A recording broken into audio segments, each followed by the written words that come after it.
বাবা বলেছিলেন 1947 সালের 15ই আগস্ট ভারত স্বাধীন হলো, আর আমরা আমাদের দেশ হারালাম। স্পষ্ট মনে পড়ে বাবার অপমানিত মুখ আর ধরা ধরা গলা। আমি তখন 13। কথাটার মর্ম ঠিক বুঝিনি। মন ছটফট করছিল বাইরের হুল্লোড়ে গলা মেলাবার জন্য। প্রভাত ফেরিতে বাজছিল বিউগল। পাশের বস্তির বাচ্চারা কি নিয়ে চেঁচামেচি করছিল কে জানে। মহাত্মা গান্ধী এই শহরেরই কোথাও খাটিয়ায় শুয়ে আছেন। কে যেন বলছিল তিনি কাঁদছেন খুব। আমার মাও ছল ছল চোখে বলে উঠলেন, চাপা ফুলের গাছটা আমি নিজের হাতে লাগিয়েছি, এবছর সে গাছে ফুল ফুটবে, আমি আর দেখতে পাবো না। লাহোর না এলাহাবাদ, কোন শহরে যেন হোটেলের ঘরে বসে গরমে ঘামতে ঘামতে রেডক্লিফ নামে এক ইংরেজ কাটাকুটি খেলছেন ভারতের মানচিত্র নিয়ে। তিনি আমার মায়ের চাপা ফুল গাছের কথা কিছুই জানেন না। ঝড়ে উড়ে যাওয়ার মতন এক একটা গ্রাম চলে যাচ্ছে সীমান্তের এপারে ওপারে। কারো রান্নাঘর গিয়ে পড়ল নতুন দেশে, কোনো গৃহস্থের গোয়াল ঘর রয়ে গেল পুরনো রাজ্যে, অনেক নদীও দুভাগ হয়ে গেল, লক্ষ লক্ষ মানুষের জীবন তছনছ হয়ে গেল স্বাধীনতার মূল্য দিতে গিয়ে। পাঞ্জাব ও বাংলা, যেখানকার ছেলেরা জীবন পণ করে সবচেয়ে বেশি লড়াই করেছে দেশের মুক্তির জন্য, সেই দুটো রাজ্যই কেটে ফেলে বইয়ে দেওয়া হলো রক্তগঙ্গা। আমার কাকা আন্দামান জেল থেকে ফিরে এলেন ঠিক 17 বছর পর, যেন রিপ ভ্যান উইঙ্কল। ভেবেছিলেন চোখ মেললেই দেখতে পাবেন পুরনো স্বদেশ। সমুদ্র পেরিয়ে এসে যখন চোখ মেললেন, কে যেন প্রচন্ড এক ঘুষি মারল তার চোখে। তিনি দেখলেন রেডক্লিফের ছুরিতে দ্বিখণ্ডিত ভূমির যেখানে সেখানে ক্ষত। তিনি দেখলেন মানুষ আর মানুষ নেই, শুধুই হিন্দু কিংবা মুসলমান। ফজল চাচার ঘুড়ির দোকান আগুনে পুড়ে ছাই।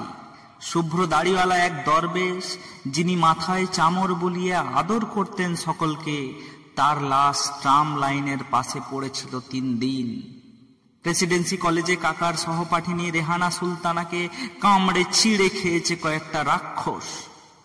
আর শিয়ালদা স্টেশনের সব প্ল্যাটফর্ম জুড়ে শুয়ে আছে ওপারের গৃহহারা ছিন্নমূল মানুষ। কোন জননীর এক সন্তান মারা গেছে পথে, অন্যটি খিদেই কাঁদছে। হাতে ভিক্ষার পাত্র, এক পুরোহিত একেবারে নির্বাক। শ্যামলী নামের ধর্ষিতা মেয়েটির রক্তস্রাব বন্ধ হচ্ছে না কিছুতেই। সেই সব পরিবারের মাঝখানে দাঁড়িয়ে আন্দামান ফেরত বিপ্লবীটি প্রত্যক্ষ করেন স্বাধীনতার স্বরূপ। এক বৃদ্ধ চিৎকার করে উঠল, গান্ধীটা মেনে নিল দেশ ভাগ, তার পেয়ারের জওহরলালকে কিছুতেই বোঝাতে পারল না। আজ যদি সুভাষ বোস থাকতেন এখানে, সুভাষ বোস থাকতেন এখানে, সুভাষ বোস থাকতেন এখানে। সেই চিৎকারের প্রতিধ্বনি যেন পৌঁছে গেল দিল্লিতে। এক মহারাষ্ট্রীয় যুবকের হাতে প্রার্থনা সভায় খুন হলেন গান্ধীজি। 17 বছর আগে আমার কাকা ছিলেন এক বলিষ্ঠ ডাকাবুকো যুবক। ধরা পড়ার আগে 1.5 বছর পলাতক। তখন রোজ ভালো করে খাওয়া জুটত না। আন্দামান জেলে নর্থ ওয়েস্ট ফ্রন্টিয়ারের কয়েকজন গার্ড প্রায়ই তাকে মাটিতে চেপে ধরে যৌন বলাৎকার করত। অত্যাচারের ভাষা ছাড়া তারা আর কোনো ভাষাই জানে না। কাকা যখন ফিরে এলেন, তখন সেই পুরুষটিকে আর চেনা যায় না, যেন এক দেশপ্রেমিকের প্রেতচ্ছায়া। ওকে একদিন ভালো করে খাওয়ানোর জন্য ব্যবস্থা হলো। একটা বড় কাঁসার থালায় সুন্দর করে সাজিয়ে দেওয়া হলো ভাত, আর কয়েকটা বাটিতে সোনামুগ ডাল, ঝিঙে পোস্ত, ভাপা ইলিশ আর গলদা চিংড়ি। মাটিতে পেতে দেওয়া হলো আসন। সে আসনে বসে বেশ কিছুক্ষণ চুপ করে রইলেন কাকা। তার চোখ দিয়ে গড়িয়ে পড়তে লাগলো জল। একটু পরেই ভাতের থালাটি ঠেলে সরিয়ে উঠে পড়লেন। আর কোনোদিন তিনি নিরামিষ ছাড়া কিছু খাননি। কয়েক মাস পরেই তিনি চলে গেলেন তার জেল সঙ্গী উল্লাসকর দত্তের কাছে। ওরা দুজন মুখোমুখি চুপ করে বসে থাকতেন, যেন সব কথা ফুরিয়ে গেছে। জন্ম থেকেই স্বাধীনতা নামের শিশুটি বিকলাঙ্গ, তবু তাকে বাঁচিয়ে রাখার চেষ্টা হয়েছে অনেক যত্নে। তার গায়ে বারবার বদলে বদলে যে জামাটি পরানো হয়েছে তার নাম গণতন্ত্র। পাশের নতুন দেশটি কিন্তু সে পোশাকের তোয়াক্কা করেনি। বারবার খুনোখুনি ও সামরিক শাসনে তা রক্তাক্ত ও পরিত্যক্ত হয়েছে। তারপর তো একসময় ভেঙে দু টুকরোই হয়ে গেল। এই পুরনো দেশটা কিন্তু ভাঙল না। যদিও সীমান্তে ও পাহাড়ে মাঝে মাঝে বন্দুক গর্জায়, মাথার কাছে কাশ্মীর নিয়ে লাগাতার মাথা ব্যথা, তবু ভাঙল না। অনেক ফুটোফাটা ও তাপ্পি মারা হলেও সেই আলখাল্লাটাও গায়ে ঠিকই জড়ানো আছে। মানুষের বয়স আর দেশের বয়স তো এক নয়। 60 বছরেও এ দেশ সবে মাত্র কৈশোরে পা দিয়েছে। হাত পাগুলো ঠিকঠাক হয়েছে, কথা ফুটেছে মুখে। খেলাধুলো খুব একটা পারে না, কিন্তু গান টান গায় বেশ।